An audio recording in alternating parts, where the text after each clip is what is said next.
Cirrhosis is a chronic condition, meaning it can last a long time. There is no cure for cirrhosis, and we want your liver to work as well as it can. So every day you need to make choices to protect your liver.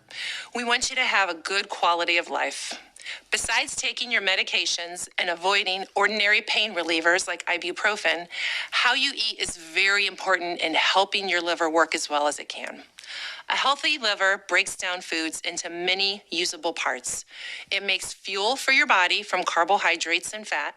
It makes proteins for building muscles and healing, and it stores and activates vitamins and minerals. The liver also breaks down waste products your body makes. When the liver is stressed or scarred from cirrhosis, it has to work harder to do these jobs. Making changes to your diet can really help your liver and the rest of your body work better. There are 3 main nutrition things to do for good liver health when you have cirrhosis. The first one is to follow a low salt or low sodium diet that's no more than 2,000 milligrams of sodium per day. This will help your liver work much better. It's an important part of the diet for cirrhosis. The second thing to do for good liver health is to eat enough protein throughout the day. Eating enough protein throughout the day helps your body clear waste products and helps with clearer thinking and less confusion. Small, frequent sources of protein can help your body handle these waste products more easily.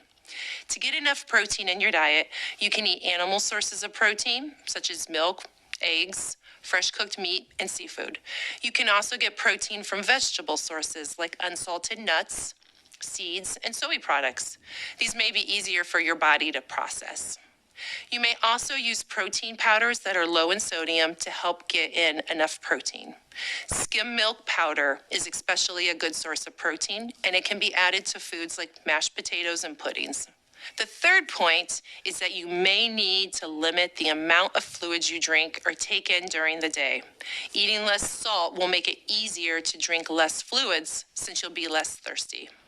Limiting fluids includes common fluids like water, juice, milk, coffee and tea, as well as foods that are liquid at room temperature, like ice cream, popsicles, and Jell-O. Soups can also be a major source of fluid. They are high in sodium usually, so it might be best to avoid those altogether. Remember, by limiting sodium, you'll be less thirsty, and this really helps to limit your fluids. Finally, let's review a few general eating points to follow for cirrhosis. Eat smaller meals more frequently throughout the day.